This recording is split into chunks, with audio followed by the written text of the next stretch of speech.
Hello everybody, my name is Gareth Howell, M5KVK, and this is the first in a series of videos that will talk you through the construction of the QRP Labs QCX CW transceiver.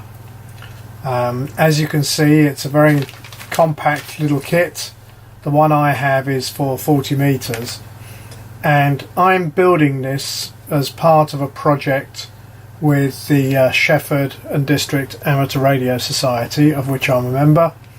And a number of us bought this kit from the Norwich Amateur Radio Club.